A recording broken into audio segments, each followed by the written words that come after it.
Avertissement. Le Studio et Lux Media sont des plateformes de libre expression, sans ligne éditoriale. Les propos des animateurs et des invités sont de nature personnelle, et ne peuvent pas être attribués au Studio ou à Lux Media. Bon visionnement.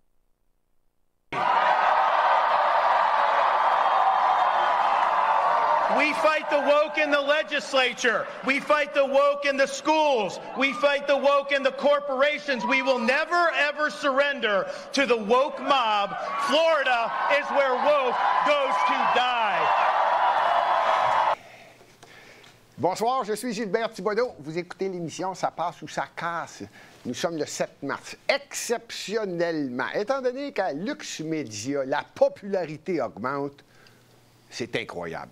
C'est incroyable. Parmi tous les médias existants, et là, j'inclus subventionnés, non subventionnés, indépendants, Lux Media est de loin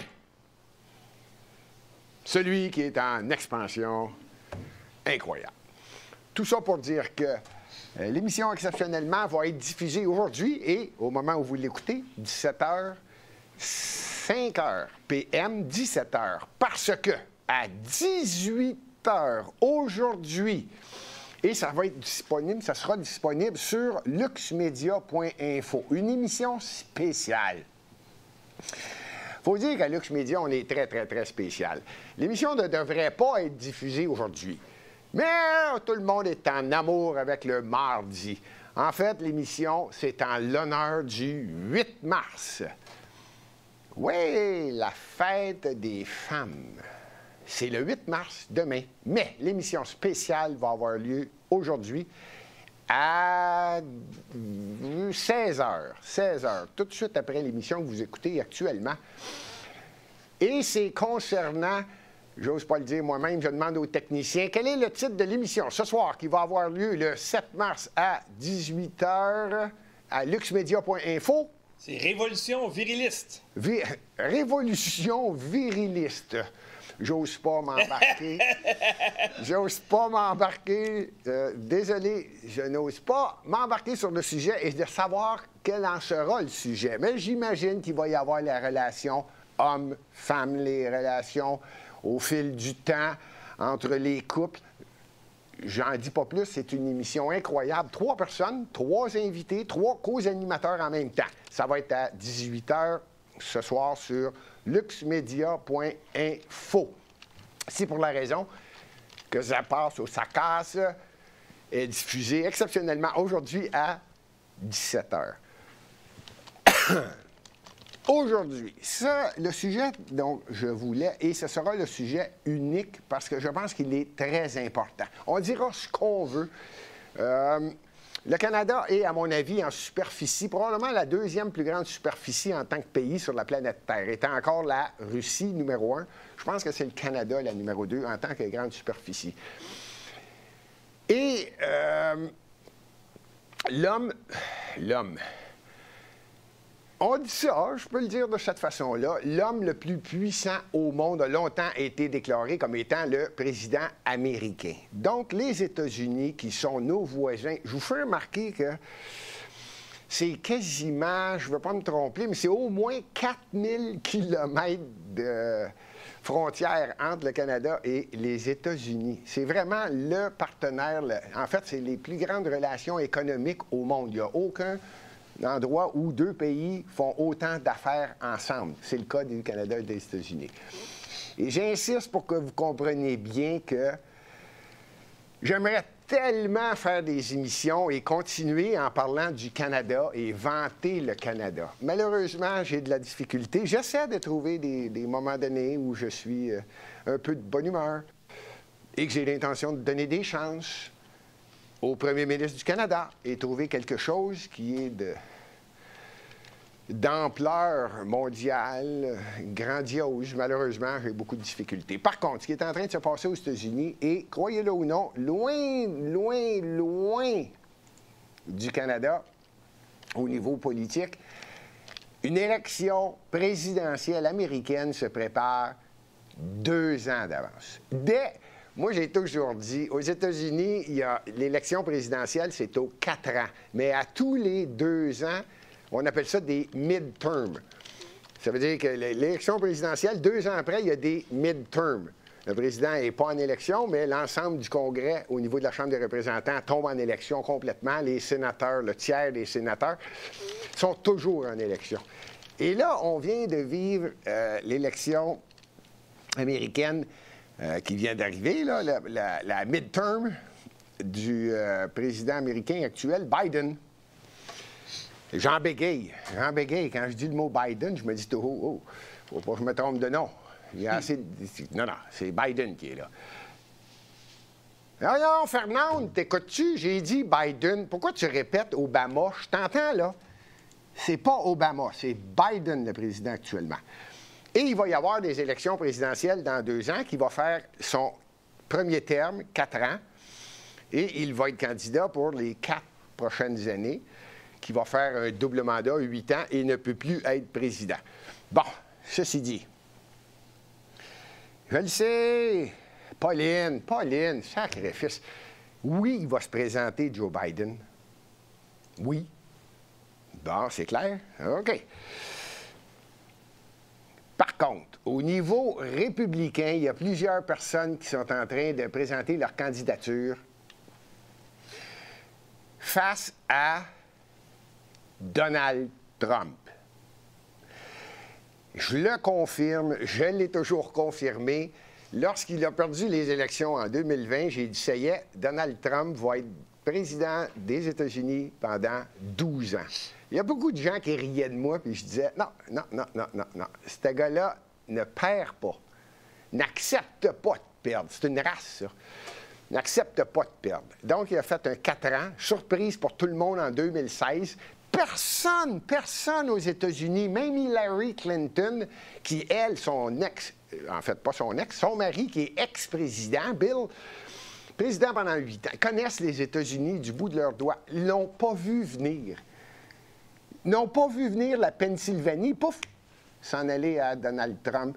Ils n'ont pas vu différents États, là, je ne referai pas l'histoire, il a gagné en 2016. Je prévoyais, je ne m'en cache pas, et je le prévois encore, qu'il devait gagner en 2020. Je prévois qu'il va gagner en 2024. N'en déplaise à ceux qui écoutent, faites pas de crise cardiaque, assis-toi confortable. Pauline, calique, écoute quand je parle. Je ne sais pas de prendre position. Ce sont des faits. Ce sont des faits. Et lentement, c'est révélé dans le Wisconsin. C'est révélé de plus en plus en Arizona. Kari Lake, qui était la candidate en tant que gouverneur, il y a plusieurs dossiers qui sont en train de sortir. J'essaie de pas de dire qu'il y a eu du trichage. Pas du tout! J'ai même pas besoin de le dire. Les médias traditionnels sont en train de tourner alentour du pot. Mais tôt ou tard, quelqu'un va le dire et c'est quasi démontré. Les machines ont causé énormément de retard dans différents États, dont l'Arizona, dont la ville de Philadelphie, dont... Vous me suivez, là? Bon, ceux qui ont suivi cette campagne-là. Et déjà, les médias traditionnels l'ont déjà sorti, c'est fait. Bill Gates, par l'entremise des différentes corporations qui sont en son entière possession, a remis au Parti démocrate 400 millions de dollars pour que, précisément, dans certains États, il y ait des boîtes à mal, des boîtes qui ressemblent à des boîtes pour la poste, pour aller porter vos bulletins de vote. Bon, tout le monde connaît ça. Tout ça pour dire que c'est même pas le sujet d'aujourd'hui. Asseyez-vous! La vidéo que vous venez de voir, c'est Ron DeSantis. Ron DeSantis, c'est le gouverneur de la Floride. Première fois qu'il a été nommé élu gouverneur en Floride, à la première élection qui s'est présentée, il y a eu 32 000 votes de plus que son adversaire à la gouvernance de la Floride. Lors des dernières élections qu'il vient d'y avoir, le gouverneur s'est représenté, Ron DeSantis, et sa majorité est passée de 32 000 à 1 200 000 votes de plus que son adversaire. Alors, je pense que tous les médias ont été un peu surpris. La Floride, c'est un État qui est difficile. Pour ceux qui connaissent bien la Floride, là, quand on est à Ocala, là, dans le centre de la Floride, à Ocala, tout le monde sait que tu n'es pas à Miami, là. Ah, vraiment pas. Je pense que c'est peut-être au Ocala ou quelque part au Texas là, ou en Indiana, mais le coin, là, je pense que c'est de là que vient l'expression « redneck ». Croyez-moi que les autres, c'est la famille, la loi, l'ordre, mon gun, ma femme, mes enfants, puis l'éducation. C'est ça. Et ce que vous avez vu au début de l'émission, c'est Ron DeSantis qui parle du mot « woke ». Woke. C'est un secret pour personne, là, ça fait un peu partout autour de la Terre. Là. Les woke, je l'ai déjà à mon avis, là, je donne mon opinion. Pauline, assis-toi encore, là. Mais moi, j'ai toujours dit, woke, c'est facile. C'est qu'eux autres ne discutent pas avec toi. Ils imposent ce qu'ils disent. Je ne peux pas aller plus loin, c'est ma compréhension d'un woke. C'est la vérité infuse. Ces gens-là, ils savent. Je ne peux pas finir la phrase. C'est ça, puis c'est tout. Ils savent. Je ne peux pas me faire qu'ils savent, mais ils savent. Bon. Et Ron DeSantis est à peu près l'image qui est arrivée lors des dernières élections. Même les médias, c'est ce que je disais tout à l'heure, même les médias traditionnels ont été étonnés. Et je me disais, voyons donc, les médias traditionnels l'ont quasiment, ça n'a pas duré longtemps, paniquez pas, l'ont quasiment vanté, dire enfin un républicain qui parle bien, qui est énormément populaire dans l'ensemble de son État, qui va au moins remplacer Donald Trump. Et là, lors de cette élection-là, j'ai dit « Oh boy! » Je pense qu'ils ne connaissent pas Ron DeSantis. Je pense qu'ils ne le connaissent pas. Mais les médias étaient tout contents parce que rappelez-vous qu'au cours des 4 années du mandat de Donald Trump, c'était à tous les jours. Même au Québec, même au Canada. C'est pas compliqué. Peu importe le journal, il fallait dire que Donald Trump, c'était un tata. Tout le temps, tout le temps, tout le temps. Arrangez-vous avec le terme, là. Tous les termes ont été utilisés pendant 4 ans. Et là, on dirait qu'ils étaient tous contents. Enfin, quelqu'un va remplacer Donald Trump, peut-être à la tête du Parti républicain. On parle de Ron DeSantis. La vidéo que vous venez de voir, là, fait une belle démonstration que,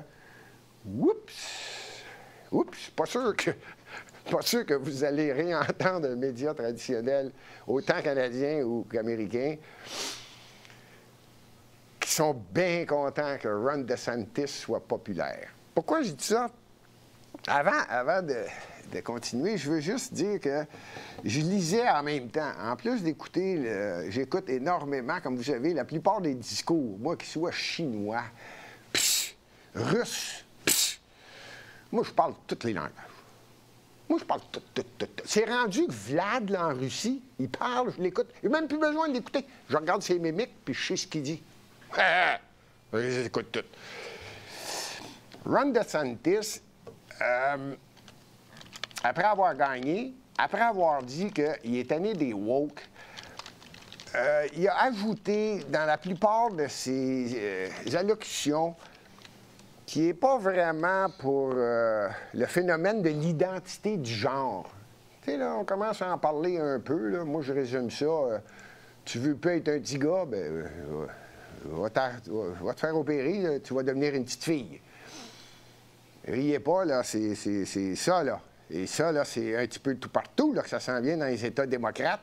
Au Canada, c'est quasiment dans l'ensemble du Canada, spécialement au Québec, là, ça devient hallucinant, pour ne pas dire imbécile. Et vous le savez, je suis toujours de bonne humeur. Je n'utiliserai pas le mot que c'est mauditement cave. C'est pas mon style de parler comme ça.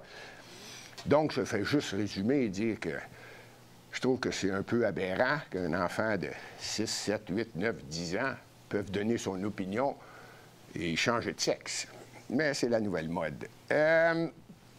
Disons qu'il n'est pas d'accord avec ça, Ron DeSantis. Concernant les armes à feu, si on connaissait la loi, en fait, la Constitution américaine, c'est l'article numéro 2 de la Constitution. Alors, évidemment, Ron DeSantis a un grand respect pour la Constitution et les gens qui ont bâti les États-Unis. Il y a une belle histoire aux États-Unis. C'est pas un vieux pays, en passant. Ceux qui pensent que les États-Unis, là, c'est à 7, 8, 900 ans. Là. Non, non, ça n'a pas 300 ans. Et ça a été créé par l'ensemble énormément de personnes assises autour d'une table qui y ont pensé, ils ont vérifié à peu près tous les systèmes politiques à travers le monde dans différents pays. Ils ont fait l'évaluation. Comment est-ce qu'on peut rendre ça le plus démocratique possible? C'est pour ça que ça peut sembler compliqué pour certaines personnes que le Sénat se divise en deux, que la Chambre des représentants, tu votes aux 2 ans, les sénateurs, c'est aux 6 ans, les gouverneurs, c'est aux 4 ans. Puis, tout a été réfléchi par plusieurs personnes à l'intérieur d'une salle qui ont dit, garde, le pouvoir va être le mieux possible réparti de façon à ce qu'il y ait une justesse dans les lois, dans la démocratie. On pourrait en parler longtemps sur la façon que ça a été créé. Tout ça pour dire qu'il respecte, dans la Constitution américaine, l'article numéro 2, les armes à feu, le droit de protéger sa personne. Bon, vous me suivez. Également, la diversité ethnique.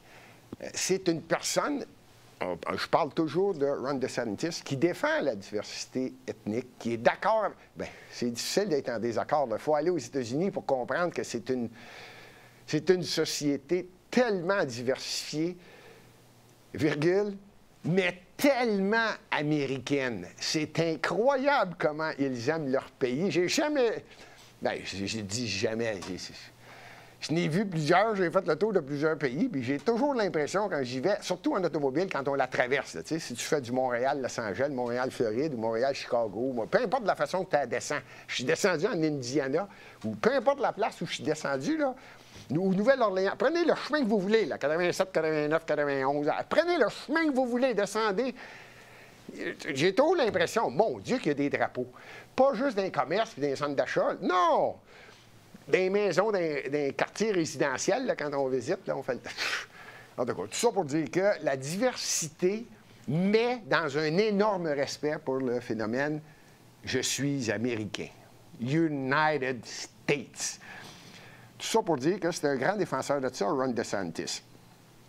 Je lisais, en plus du vidéo que vous avez vu, de Ron DeSantis, il ne gêne pas, lui, pour dire « Gars. Là, je suis tanné. Parlez-moi plus de comment ils les appellent, lui, là, quasiment les zombies, là, les... Ceux que tu parles, puis tu as l'impression que ça ne te donne rien de parler, ils n'écoutent pas. Ils imposent leur façon de penser.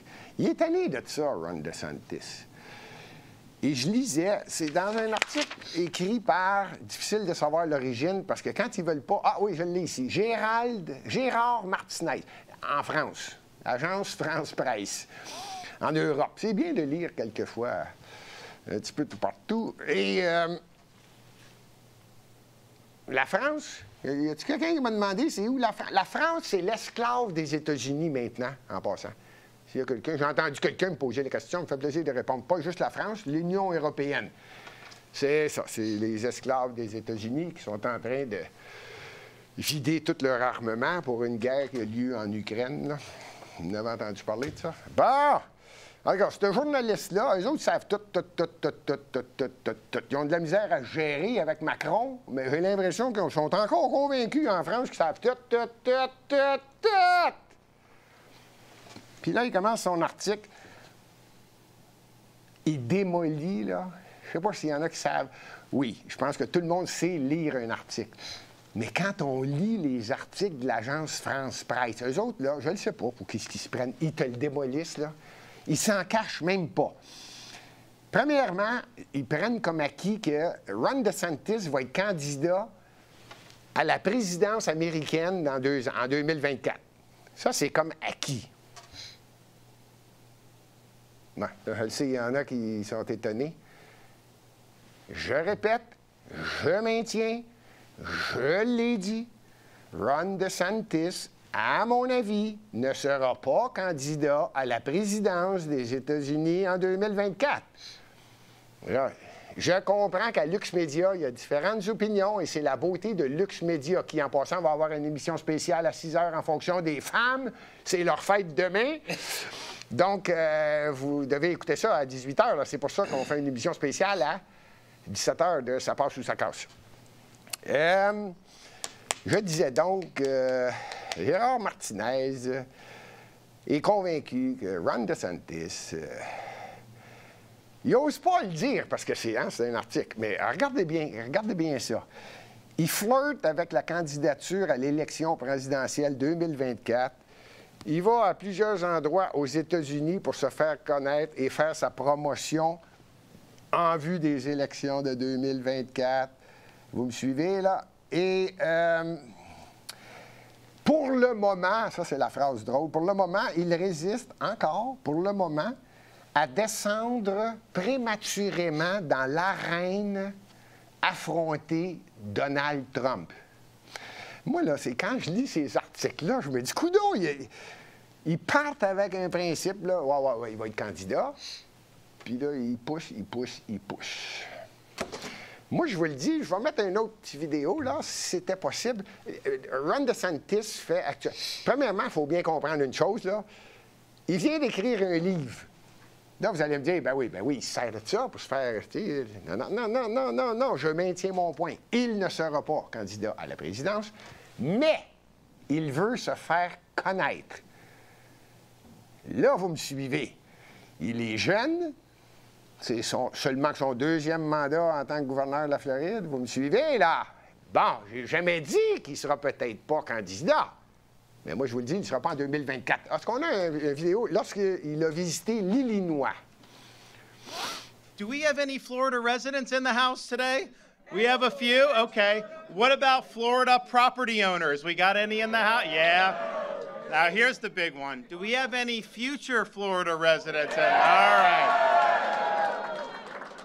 Well, I'll tell you, I run into them all the time. You'd be surprised just how many. So we're thankful to be able to be here to deliver a very important message, a message about the importance of safe communities, the rule of law, and by standing by the people that wear the uniform and put themselves at risk to protect us. I'm very proud of what we've been able to do in Florida. I have a laundry list of things that I can brag about. We're the fastest growing state in all of the United States. We are #1 for net in-migration every year since I've been governor. Illinois, of course, is having a lot of out-migration. We're #1 in economic freedom. We're #1 in new business formations. Of course, we're #1 in tourism. We're #1 in GDP growth amongst all large states. #1 in education freedom. #1 for parental involvement in education. We have one of the lowest per capita tax burdens of any state in the country. And of course, no state income tax. Wouldn't you like to have that here in Illinois? We have one of the lowest debt per capita burdens anywhere in the country, and we currently enjoy a record budget surplus. So you see what we've been able to do, unemployment rates a point and a half lower than the national average. I'm sure it's much lower than here in Illinois. Et voilà. Bon,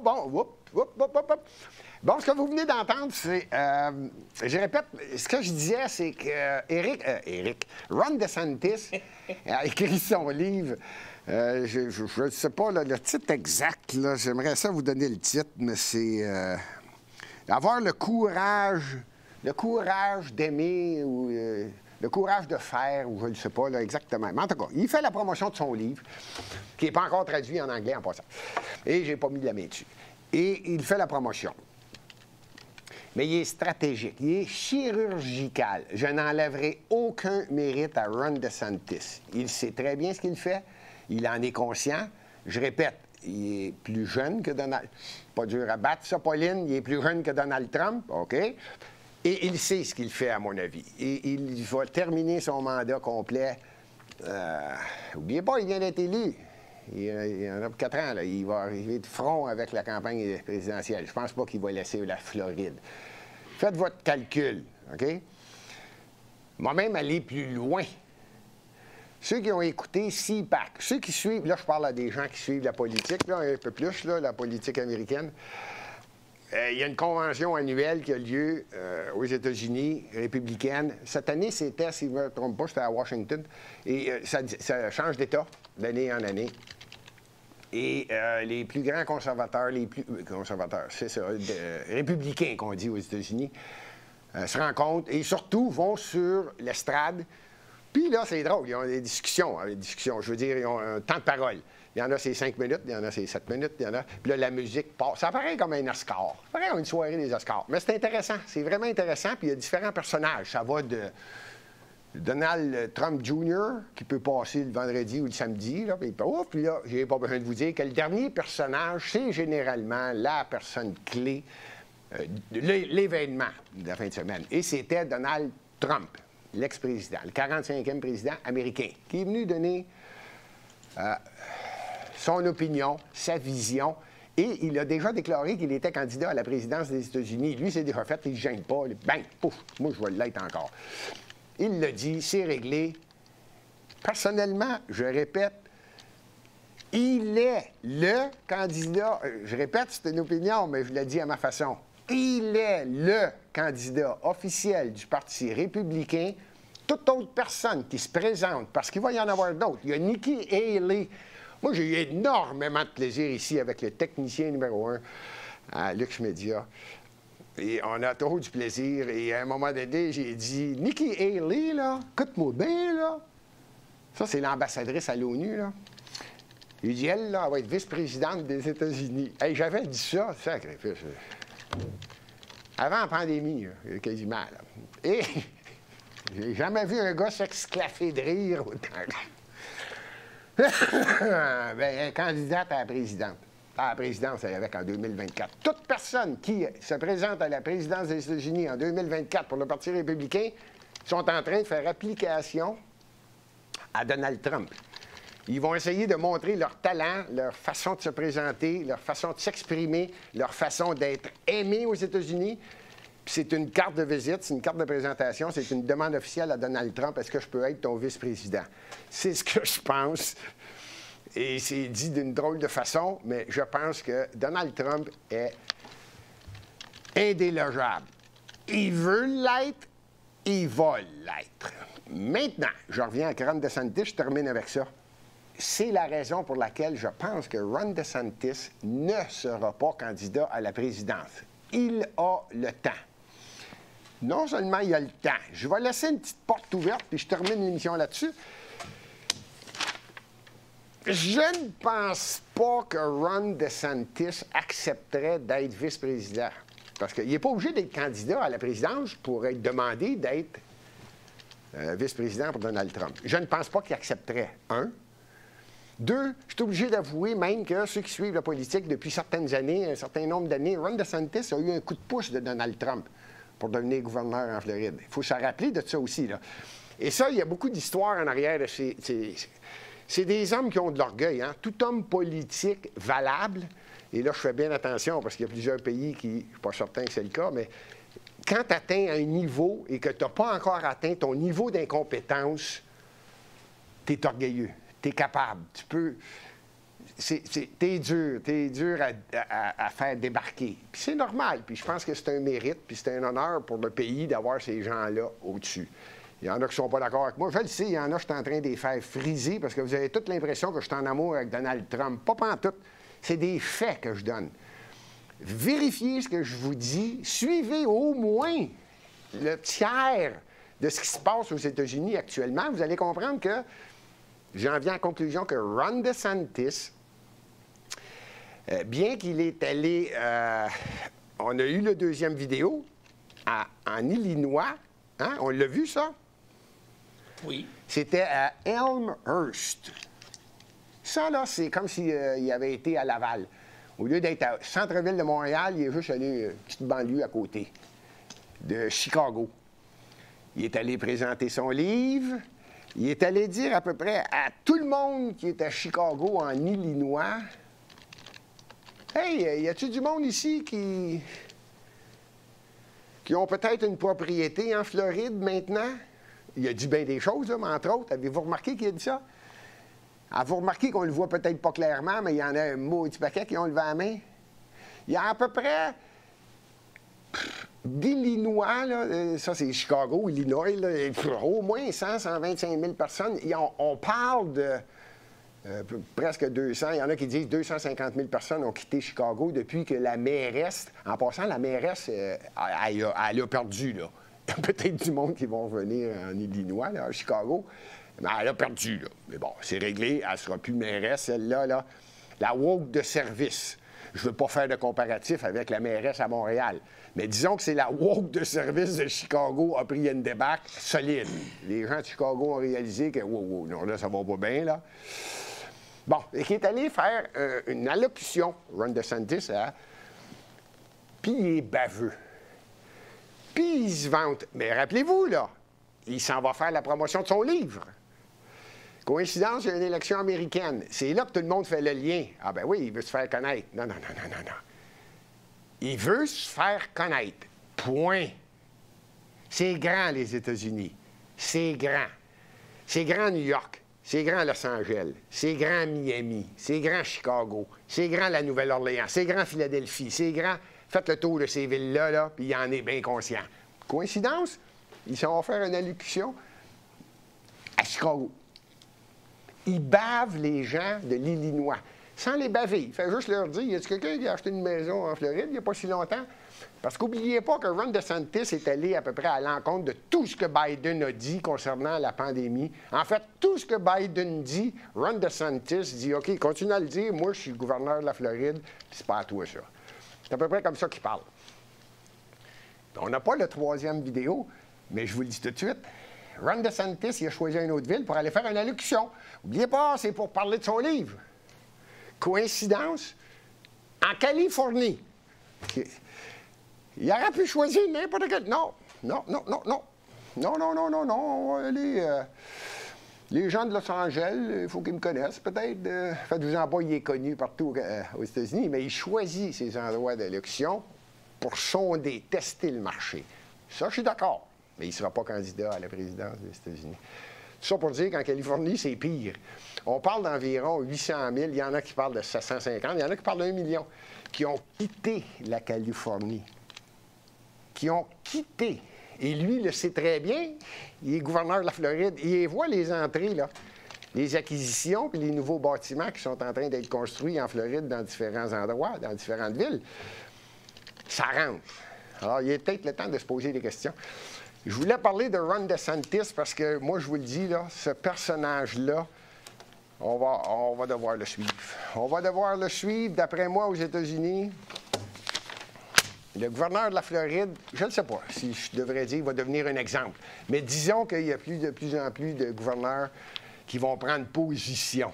Et ce, d'ici 2024. Aujourd'hui, c'était Ron DeSantis de la Floride. Hey, n'oubliez pas d'écouter l'émission à 18h. Là, ça fait même pas 1 heure. Là, vous avez le temps.